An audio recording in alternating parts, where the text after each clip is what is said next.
السلام عليكم ورحمة الله.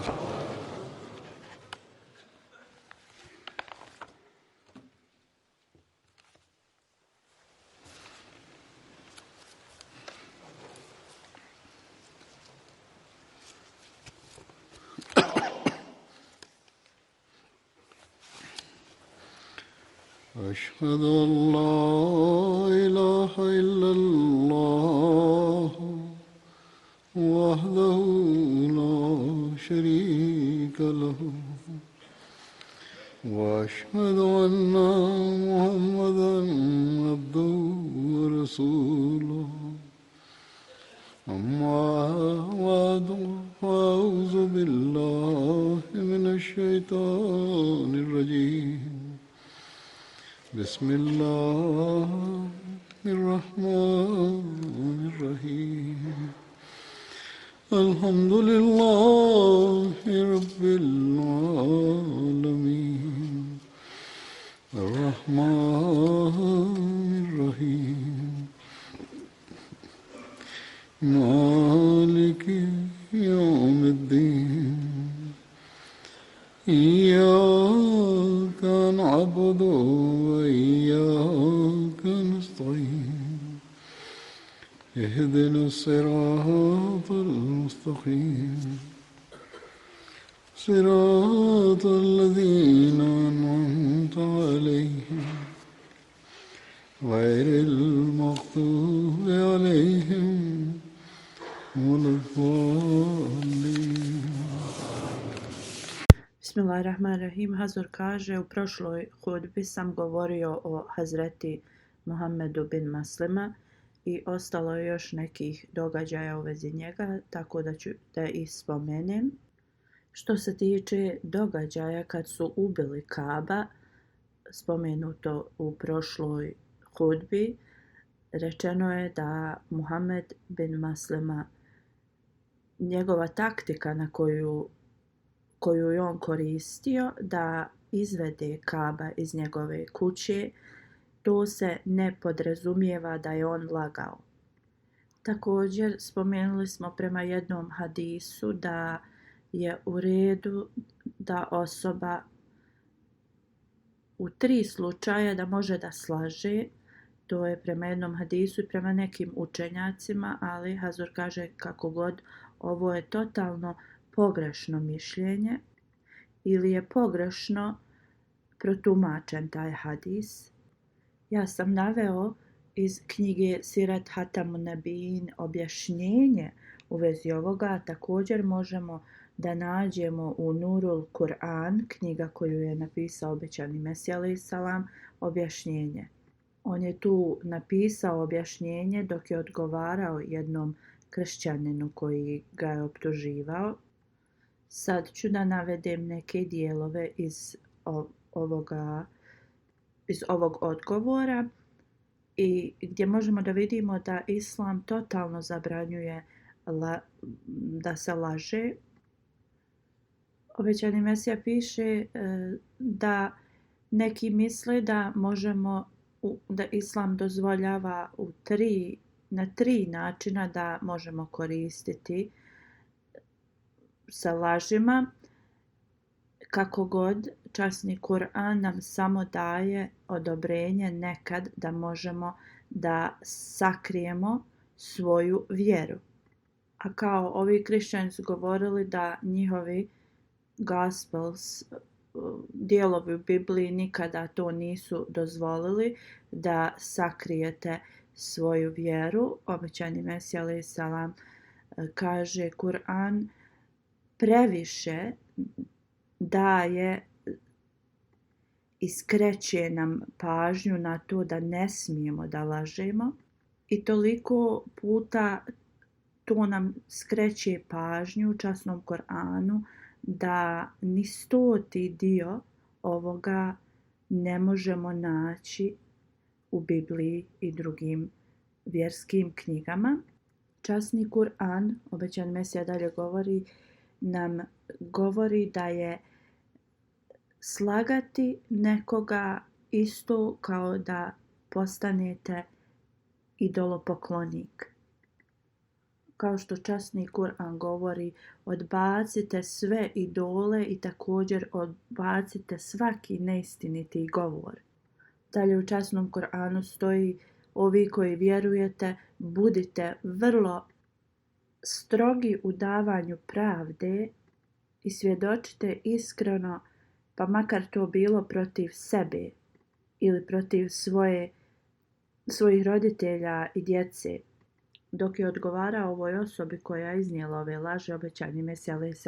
piše: o ti koji se ne bojiš Boga, otvori mi Bibliju i pokaži mi gdje na ovakav način uzvišeni Allah spominje na ovu temu.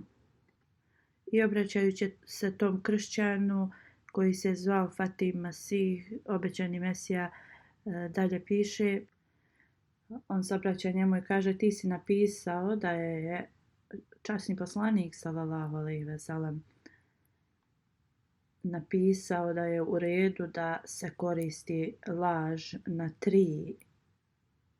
u tri situacije, ali zbog tvog neznanja ti si pogrešno to rekao. Nigdje ne postoji hadis gdje nam odobrava da lažemo.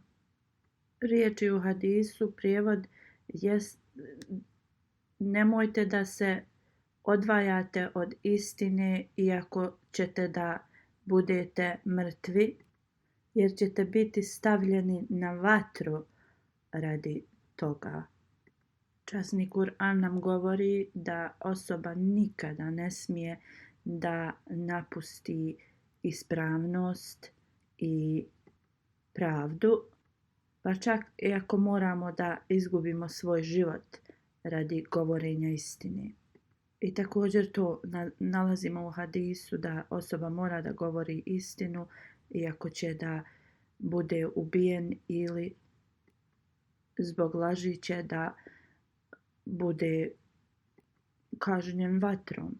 Onda, ako postoji hadis koji ide protiv časnog Kur'ana i autentičnih hadisa, onda taj hadis nije dovoljan da ga prihvatimo. Jer mi samo prihvatamo one hadise koji nisu nasuprotno časnom Kur'anu i autentičnim hadisima. Obećani Mesija dalje govori da zaista u nekim hadisima možemo da nađemo, da možemo koristiti neke riječi i to koje mogu da imaju različito značenje. Ali dalje, da bi ljudi bili što dalje od ovakve prakse, ove riječi su rečene da su kizb. Onda dalje obećani Mesija kaže: kada ovi ljudi koji nemaju znanja i koji žele da nanesu štetu, naiđu na ovakve riječi koje se definišu kao kizbu u hadisima i koje su smanjeno njihovo značenje da bi jednostavno ljudi to shvatili i razumjeli, onda oni počnu da napadaju sa svojim optužbama i uzmu ovu riječ kizb na bukvalan način, zbog toga što ovi ljudi nemaju znanja i o naređenju časnog Kur'ana u vezi ovoga. A to jeste da laž je nešto što je nečisto, nešto što je zabranjeno prema islamu i nešto što se smatra širkom, to jeste pripisivanjem druga uzvišenom Allahu. Prema islamu nekada torija, što nije kizb, je dozvoljena u islamu, ali također uvijek nam se savjetuje da to ne koristimo, zato što ne donosi moralnu odličnost ako to radimo. U islamskoj terminologiji torija se smatra, to su statementi koji su nekako metaforički ili zagonetni ili da neko ne bi direktno rekao odgovor, već u tom smislu. I to se može koristiti ako ste pod nekim strahom ili nekim, u nekoj situaciji koja učena osoba će razumjeti šta vi želite da kažete, ali oni koji nemaju znanja jednostavno to će za njih da bude totalno drugačija značenje. Te osobe kad dobro razmisle, koje su shvatile ove izgovore na bukvalan način, ali ako razmisle u dubini toga, oni će shvatiti da je osoba koja je to izrekla totalno nešto drugo rekla. I da je to bila potpuna istina i da njegovo srce nije željelo nešto drugo da izgovori. Obećani Mesija dalje govori, u nekim slučajevima možemo da nađemo dozvolu da Torija se koristi da bi, na primjer, pomirili dvojicu braće muslimana ili da zaštitimo suprugu od teških osjećanja i svađe između bračnih parova. I također, kad smo u ratu, da možemo da sakrijemo svoje taktike i tako slično. I da jednostavno neprijatelj misli da smo mi u sasvim drugom smjeru. Kako god, iz mnogih drugih hadisa možemo da vidimo da Torija jednostavno stoji na različitom smjeru od bogobojaznosti i da jasna istina je uvijek najbolja. Iako moramo da damo svoj život radi nje. Obećani Mesija alejhi selam dalje govori, časni poslanik sallallahu alejhi ve sellem nam je naredio da se držimo što dalje od ovoga, tako da ni esencija neke izjave se ne razlikuje od istine. Obećani Mesija alejhi selam dalje govori, kada pogledam u stanje časnog poslanika sallallahu alejhi ve sellem u toku Uhuda, kada je bio u bitki nezaštićen ispred neprijateljskih mačova, govorio je: ja sam Muhammed, ja sam Allahov poslanik, ja sam sin Abdul Mutaliba. Hazur kaže, ovdje želim da objasnim, kada je ova knjiga bila objavljena, da u komentaru u istoj ovoj knjizi bilo je napisano da u ovoj knjizi ovo je pogrešno bilo ištampano i da je ovo bitka na Huneinu bila, a ne u toku Uhuda. Sada naš tim za istraživanje mi je poslao iz Siratu Halebija, gdje piše da je časni poslanik sallallahu alejhi ve sellem rekao ove riječi u toku bitke na Huneinu i također u toku bitke na Uhudu. I ovaj departman koji se brine za izdanje knjiga treba da ukloni ovu zabilješku koja govori da je ove riječi nije poslanik izgovorio na Uhudu. Hazur kaže, često sam primijetio da u nekim knjigama kad se štampaju od obećanog Mesije, da bi završili svoj posao što prije, često se dodaju ovi komentari da je to bila greška u printanju i slično, a ne uradi se široko istraživanje u vezi ove teme. I trebamo da povedemo veliku pažnju što se tiče ovog. I sada mi je bilo rečeno da ove riječi su bile rečene, tim koji se bavi istraživanjem podataka, ove oba dvije, da je poslanik sallallahu alejhi ve sellem izgovorio ovo i na Uhudu i Huneinu. U svakom slučaju sad smo ispravili ovu stvar. Obećani Mesija alejhi selam dalje govori, ako u bilo kojem hadisu riječ kiz se koristi da opisuje tauribija da bi objasnili značenje toga na jednostavan način. Totalno je stanje neznanja i da neko uzme to bukvalno da protumači.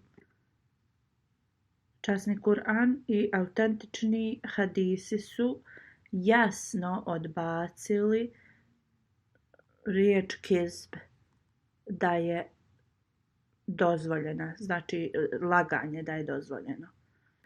A hadisi, najautentičniji hadis nam je objasnio šta je taurija, šta je kizb i jednostavno ne možemo miješati ove dvije terminologije jer kizb ide protiv naređenja uzvišenog Allaha i kizb nikada ne možemo, iako neko opisuje te statemente koji imaju mnoga značenja kao kizb, to jeste laž, mi ne možemo to u bukvalnom smislu da sebi uzmemo. U islamu laž je zabranjena. Možda ova osoba koja je prenijela ovaj hadis da jednostavno je bio vrlo pobožan i jednostavno je u tom hadisu smatrao tauriju kao kizb, kao laž i da bi objasnio značenje na jednostavan način, možda je koristio taj kizb riječ da bi objasnio samo to. Mi znači moramo uvijek da se držimo časnog Kur'ana i autentičnih hadisa i nikada, ni u kom slučaju ne možemo prihvatiti nešto što ide protiv Kur'ana i autentičnog hadisa. Obećani Mesija dalje govori, časni Kur'an je prokleo one koji govore laži, što dalje u časnom Kur'anu se govori oni koji govore laži su drugovi od šejtana. Oni nemaju vjere i šejtan ih navodi na te njegove misli. Ne samo da nam se naređuje da ne govorimo neistinu, da izgovaramo laži, ali nam također zabranjuje u časnom Kur'anu da budemo drugovi onih koji to rade. Naređuje nam da se bojimo Allaha i da držimo, da imamo, da naše društvo bude društvo onih istinitih. Na drugom mjestu se kaže da osoba uvijek treba da govori istinu i ni u šali ne bi smjeo da kaže neistinu. Hazur kaže, samo sam ovo iz prethodne hudbe htio da pojasnim sve detalje koji su bili navedeni, a sada ću da govorim o životu Hazreti Muhameda bin Maslima. Kad su Benu Nazir htjeli da ubiju časnog poslanika, sallallahu alejhi ve sellem, kad su bacili veliku stijenu na njega, uzvišeni Allah je objavio časnog poslanika u vezi ovoga. Časni poslanik sallallahu alejhi ve sellem je brzo ustao kao da je nešto morao vrlo važno da uradi i stigao je u Medinu.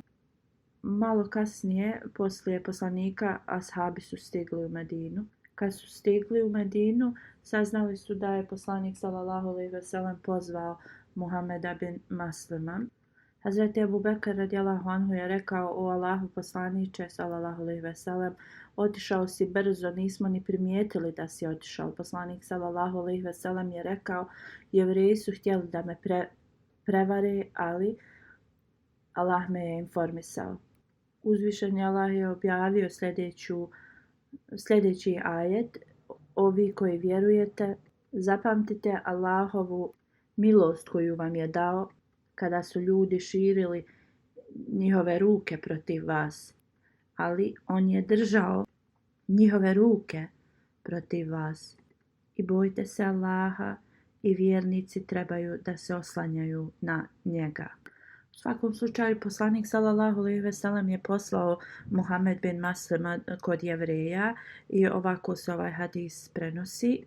Kad je Muhammed bin Maslima došao kod poslanika sallallahu alejhi ve sellem, on mu je rekao: "Odi kod Jevreja iz Benu Nazir i reci da te je poslao Allahov poslanik da im narediš da napuste njihov grad. To je radi kazne jer su oni planirali zavjeru i zbog toga njihov ugovor je propao."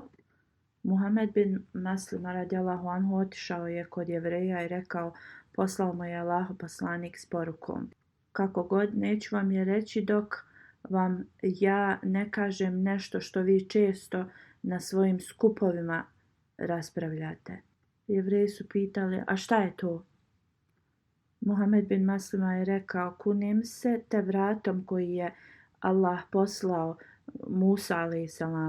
Ja sam došao jednom kod vas prije nego što se pojavio Hazreti Muhammed Mustafa sallallahu alejhi ve sellem i vi ste sjedili sa otvorenim Tevratom ispred vas.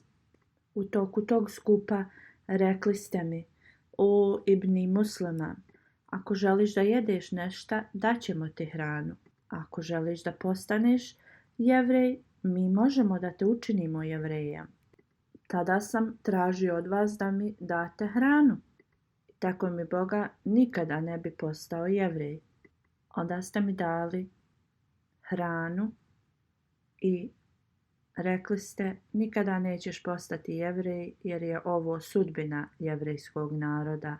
To jest Jevreji su rekli da on ne želi da postane Jevrej jer je to sudbina jevrejskog naroda.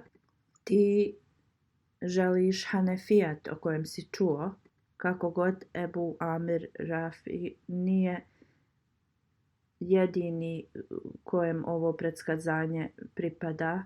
Oni su čuli da će poslanik da se pojavi, ali Ebu Amir Rafik, on nije ta osoba. Onda su Jevreji nastavili: osoba će da se pojavi čije lice će da bude s osmijehom. On će da učestvuje u ratovima i imaće crvenila u svojim očima. Doći će iz pravca Jemena na svojim kamelama i bit će zadovoljni sa svim onim što oni imaju. Njihovi mačevi će da se odmaraju na njihovim ramenima. Govorit će vrlo mudro kao da imate blisku suradnju s njima. Tako mi Boga, vaša zemlja će da prođe kroz nered, ubijanje i komadanje tijela, mrtvih tijela. Kad su ovo čuli, Jevreji su rekli: da, to jeste što smo mi rekli. Kako god, onda su rekli da on, to jeste časni poslanik sallallahu alejhi ve sellem, nije taj poslanik o kojem su oni govorili. Onda je Muhammed bin Maslima rekao: ja sam završio šta sam htio da kažem, samo sam htio da vas posjetim.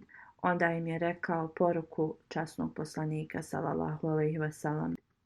Rekao im je: ja sam poslan od poslanika sallallahu alejhi ve sellem i on vam poručuje da ste vi prekršili ugovor koji ste potpisali zbog toga što ste radili zavjeru protiv njega. Onda Hazreti Muhammed bin Maslima im je rekao koja je to zavjera protiv poslanika sallallahu alejhi ve sellem i kako je Amar bin Džahaš stajao na krovu da baci stijenu na poslanika sallallahu alejhi ve sellem. Kad su ovo čuli, oni su bili tihi, nisu ništa govorili i nisu progovarali ni jednu riječ. Onda je Hazreti Muhammed bin Maslima rekao njima: časni poslanik sallallahu alejhi ve sellem vam je naredio da napustite ovaj grad i imate 10 dana. Poslije toga, ako god bude ostao ovdje, bit će ubijen. Jevreji su rekli: o Ibn Maslima, mi nikada nismo mogli ni zamisliti da će osoba iz Aus plemena nam donijeti ovakvu poruku. Hazreti Muhammed bin Maslima je rekao: srca su uvijek sklona promjeni. Posle nekoliko dana Jevreji su doveli svoje životinje iz Zuđaber, mjesto gdje su one pasle tu i hranile se. To su njihove životinje s kojim su putovali i sve radili. Također su posudili kamele od drugog plemena i onda su se spakovali za selidbu. Ovi dokazi i događaji su iz historijskih knjiga. Hazreti Halifatul Mesih II radijallahu anhu je spomenuo detaljno u vezi ponašanja Jevreja i iz Benu Kurejza. Iako sam ja ovo već spomenuo kad sam govorio u vezi Hazreti Amar ben Jaser, radi historijske važnosti spomenut ću ove detalje ponovo. Muslimani su bili u situaciji da moraju da riješe situaciju sa Benu Kurejza koji su prekinuli ugovor s muslimanima. Poslanik sallallahu alejhi ve sellem je prikupio svoje umorne vojnike i rekao im je ne možemo se odmarati još i prije nego što sunce zađe moraju da odu kod Benu Kurejza. Onda je poslao Hazreti Alija radijallahu anhu i da ih upita zašto su oni prekinuli i nisu ispunili svoje riječi koje su dali. Benu Kurejza ljudi uopšte nisu pokazali da im je žao, već su počeli da vrijeđaju Hazreti Alija i grupu ashaba koji su došli tu i onda su počeli da govore vulgarne riječi protiv poslanika sallallahu alejhi ve sellem i njegove porodice. Oni su rekli nas nije briga i nikad nije bilo briga u vezi Muhameda niti u vezi ikakvog ugovora s njim. Kad se Hazreti Ali vratio, našao je da poslanik sallallahu alejhi ve sellem i ashabi su već bili krenuli prema Jevrejima. Zbog toga što su Jevreji vrijeđali poslanika, njegove supruge, njegove kćeri, a Hazreti Ali radijallahu anhu nije želio da poslanik bude izložen ovim riječima i tražio da se poslanik vrati i da muslimani mogu se pobrinuti za ovo. Poslanik sallallahu alejhi ve sellem je razumio šta je Ali htio da kaže ovim i rekao je ti ne želiš da ja slušam njihove riječi vrijeđanja. Hazreti Ali je rekao upravo tako. Poslanik je rekao zašto? Musa alejhi selam je bio njihov poslanik, pa su ga još više od mene vrijeđali i on je patio zbog njih više. Poslanik je nastavio prema njima. Jevreji su stavili svoju odbranu i počeli su da se bore. I njihove žene su im se pridružile u borbi i jedna Jevrejka je vidjela kako muslimani sjede blizu nekog zida, bacila je kamen na njih i ubila je jednog muslimana. Rat se nastavio nekoliko dana i kad su Jevreji shvatili da ne mogu protiv muslimana, onda je poslao njihov glavni, taj poglavica je poslao poruku poslaniku sallallahu alejhi ve sellem i tražio je da pošalje Abu Lababa. On je bio poglavica Aus plemena koje je bilo prijateljsko sa Jevrejima. Oni su željeli s njim da sklope neki mogući ugovor primirja. Poslanik sallallahu alejhi ve sellem je poslao Abu Lababa Jevrejima. Oni su ga pitali da li da spuste svoja oružja i prihvate pobjedu poslanika sallallahu alejhi ve sellem. Abu Lababa je rekao da bi to trebali, ali također je tada rukom svojom preko vrata tako to učinio kao da je to značilo smrt. Časni poslanik sallallahu alejhi ve sellem u vezi ovoga nikome ništa nije rekao. Ali to je bilo sasvim mišljenja Abu Lababa da za njihov zločin koji su počinili da će to biti smrt. Oni su tad odbili savjet od Abu Lababa i nisu željeli da im poslanik sallallahu alejhi ve sellem donese kaznu u vezi ovog prekršaja. da su prihvatili najveća kazna koju bi im poslanik sallallahu alejhi ve sellem dao je da napuste Medinu. Kad nisu prihvatili to, onda su rekli Sad bin Muaz da im donese kaznu. Tad su se Jevreji počeli da bune i rekli su da njihovi ljudi su stvarno prekršili ugovor s muslimanima, a ponašanje muslimana je pokazalo da su iskreni i da je njihova religija istinita. Oni koji su ovo mislili, oni su se pridružili islamu. Jedan poglavica njihov rekao, vi ste prekršili to i jedini način da se spasite jeste da plaćate džiziju ili da se pridružite islamu. Oni su rekli, ni ćemo se pridružiti islamu, ni ćemo dati džiziju. Mnogi od njih su mislili ovako, jer umrijeti je bolje od davanja džizije. Amar je otišao onda od njih i sreo ga je Muhammed bin Maslima, upitao ga je da se predstavi. On se predstavio i rekao mu je gdje je bio i onda mu je Muhammed bin Maslima rekao da može da ide u miru. Muhammed bin Maslima je rekao, o Allahu, pomozi mi da opraštam onima koji pokazuju svoje greške, to jeste ovaj Jevrej je pokazao svoje greške i on ga je pustio da ide u miru.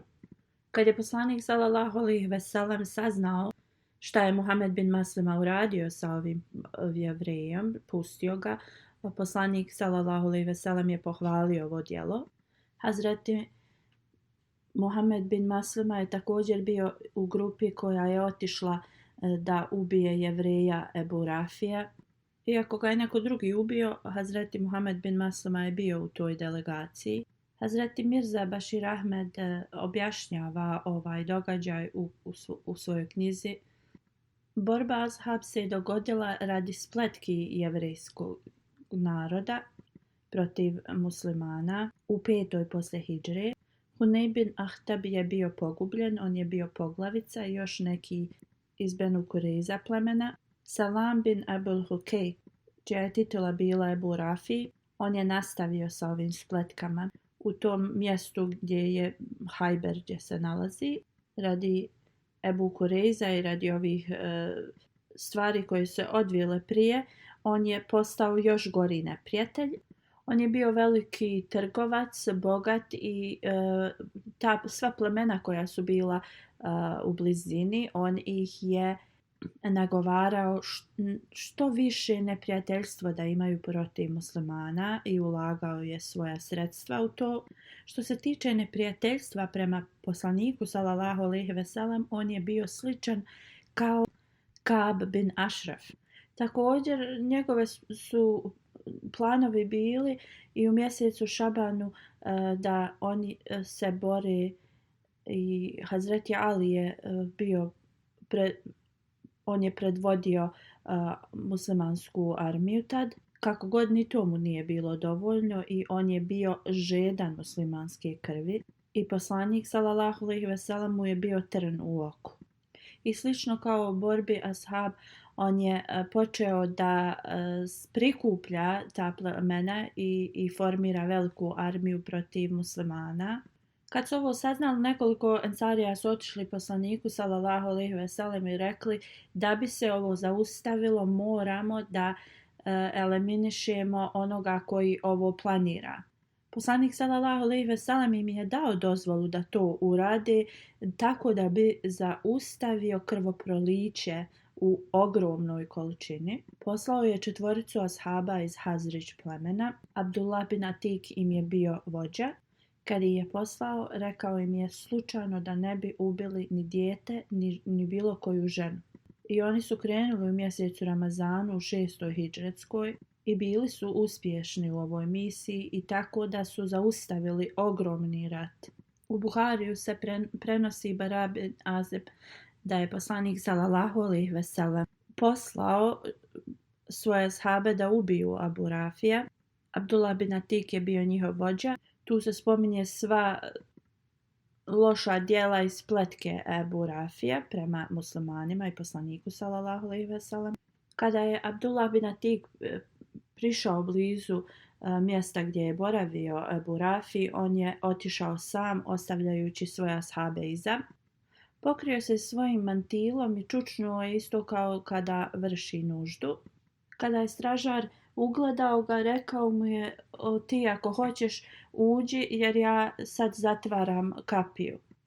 On je brzo ušao i sakrio se u jednom dijelu te njegove kuće. Stražar kapije je objesio ključ i otišao je. Poslije ovoga hadis prenosi Abdullah bin Atik.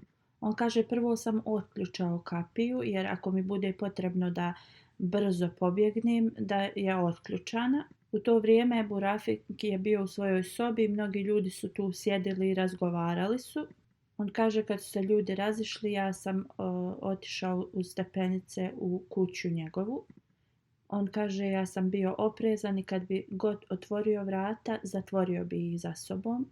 Kad sam ušao u njegovu sobu, on je već bio ugasio svoju lampu i pošao je da spava. On kaže: ja sam ga pozvao i on je rekao: ko je tu? Kaže: ja sam otišao dakle je glas dolazio i jako sam udario mačem. Kako god bilo je vrlo mračno i promašio sam ga. Ebu Rafi je počeo da govori u pomoć i ja sam izašao iz sobe. Poslije nekog vremena, kaže, ja sam promijenio glas i ušao sam ponovo u sobu i upitao: o Ebu Rafi, kakvi se glasovi čuju? On me nije prepoznao i rekao: neko me je sad napao sa mačem. On kaže: ja sam tad požurio i opet ga udario mačem. Nisam ga ovaj put promašio, ali on nije bio mrtav. I još jednom sam ga napao i tad sam ga ubio. On kaže: tad sam brzo krenuo niz stepenice i nisam došao, mislio sam da sam sišao niz stepenice, ali bile su još nekolike i tad sam pao i slomio sam nogu. U drugom hadisu se prenosi da je samo povrijedio nogu. Kako god, svezao sam nogu sa svojim turbanom i nekako sam se izvukao. Ali on kaže: nisam htio da odem dok nisam bio siguran da je on mrtav.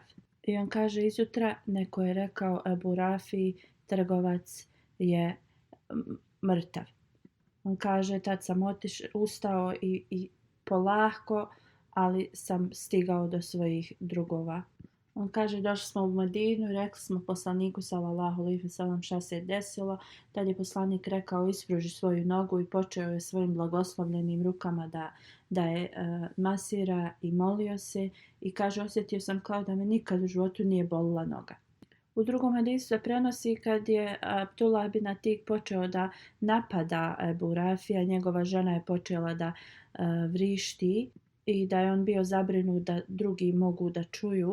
Ali i onda je htio da je ubije, digao je svoj mač prema njoj, ali se sjetio da je poslanik sallallahu alejhi ve sellem naredio da se žene ne smiju ubiti, tako da nije je ubio.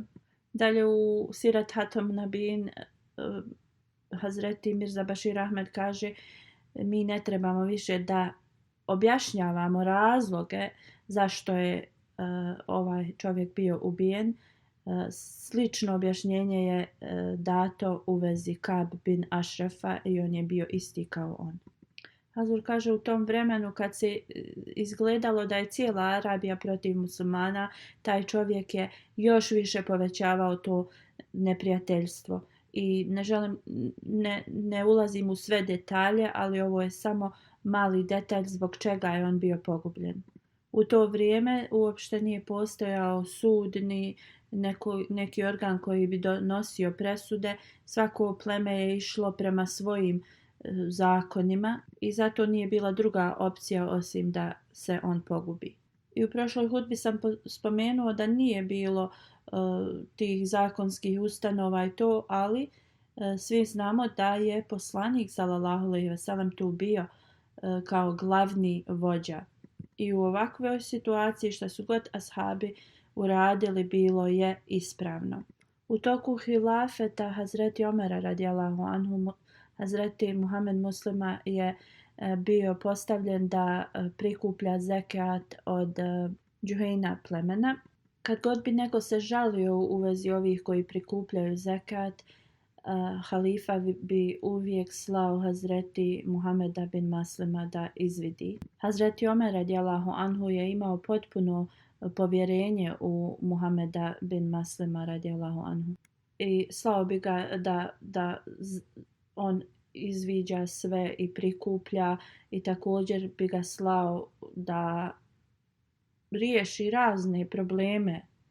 Kad je Sad bin Abi Waqas izgradio tvrđavu u Kufi, Hazreti Omer ga je poslao da ovo istraži i hadis slijedi. Hazreti Omer je saznao da je Hazreti Omer radijallahu anhu je saznao da je Sad bin Abi Waqas ovo izgradio. Također velika vrata su bila na toj tvrđavi i ni zvuk nije mogao da se čuje iz te tvrđave. Hazreti Omer radijallahu anhu je poslao Hazreti Muhammed bin Maslima da ovo istraži. Hazreti Omer radijallahu anhu kad je god nekoga slao da istražuje umjesto njega, to je bio Hazreti Muhammed bin Maslima. Hazreti Omer radijallahu anhu mu je naredio kad dođeš do te tvrđave spali ta vrata. Kad je ovo saznao, Hazreti Sad je došao i Hazreti Muhammed bin Maslima mu je objasnio razlog zašto je zapalio ta vrata. Kad je Hazreti Osman radijallahu anhu bio ubijen, prenosi se da je Muhammed bin Maslima živio u samoći i da je napravio mač od drveta.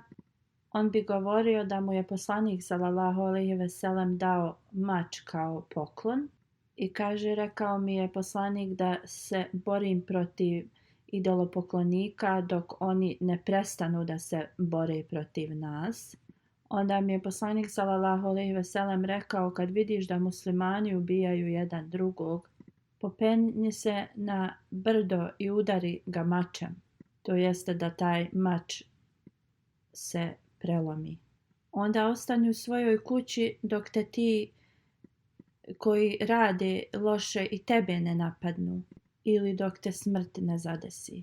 Tako da je Hazreti Muhammed bin Maslima prema ovoj uputi poslanikovoj sallallahu alejhi ve sellem živio svoj život.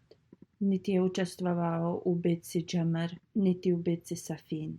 Zubair bin Husein Talbi prenosi, sjedili smo sa Hazreti Huzeifom kad nam je rekao, znam osobu koju zlo ne dotiče. Mi smo ga tad upitali ko je ta osoba, on je rekao Hazreti Muhammed bin Maslima Ansarija. On kaže, kad je Hazreti Huzeifa preminuo, ja sam otišao sa grupom i kad je nemir postao u Medini, otišao sam s tom grupom i došli smo u neko mjesto gdje se nalazila voda. Bio je jedan nageti šator i pitao sam čiji je to šator. Oni su mi rekli to je šator Hazreti Muhammeda bin Maslima. On kaže, otišao sam kod njega i on je bio starac i rekao sam, neka se Allah smiluje na tebe. Ti si među najboljim muslimanima. Ti si napustio svoj grad, svoju porodicu, svoje komšije. On mi je rekao, ja sam to sve napustio da bi se odmakao od zla. Postoji različito mišljenje kada je u vezi smrti Hazreti Muhameda bin Maslima. Postoji mišljenje da je preminuo u 43. ili 45. ili 47. poslije hidžre u Medini i da je imao 77 godina. Marwan bin Hakam je klanjao mu dženazu. On je bio emir Medine u to vrijeme. U nekim hadisima se govori da je on bio ubijen.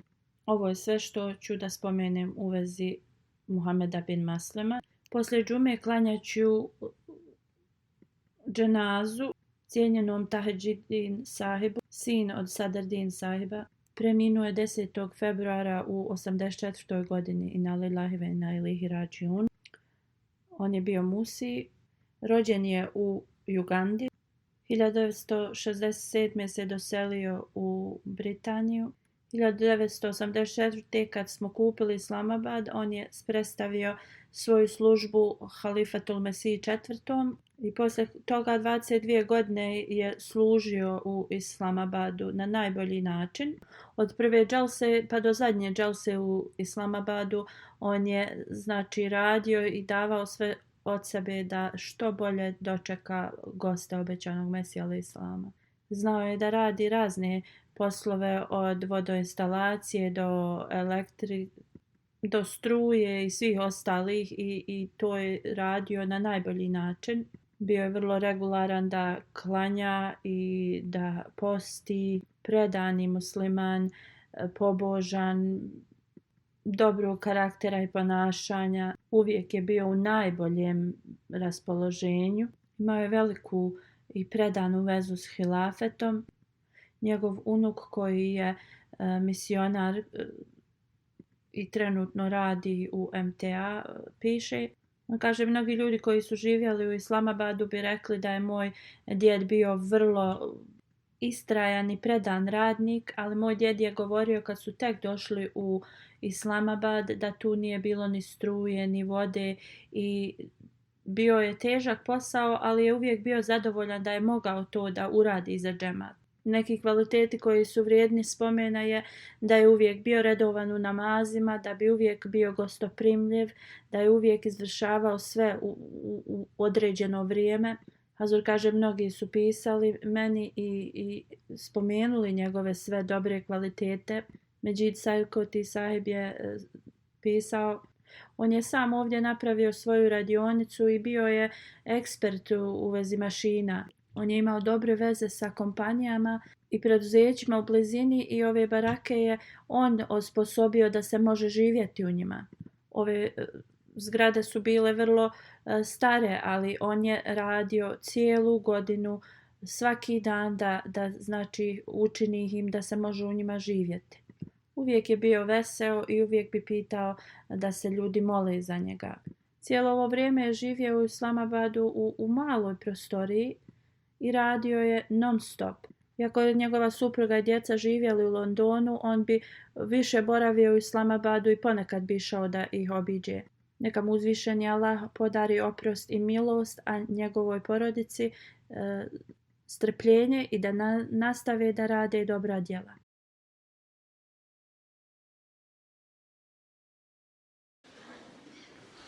Alhamdulillah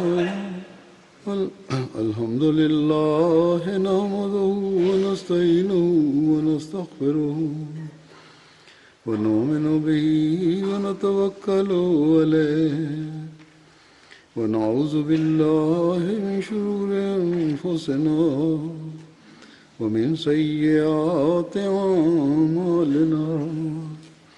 من يهده الله فلا مضل له ومن يضلل فلا هادي له ونشهد أن لا إله إلا الله ونشهد أن محمدا عبده ورسوله عباد الله رحمكم الله إن الله يأمر بالعدل والإحسان وإيتاء ذي القربى وينهى عن الفحشاء والمنكر والبغي يعظكم لعلكم تذكرون اذكروا الله يذكركم وادعوه يستجب لكم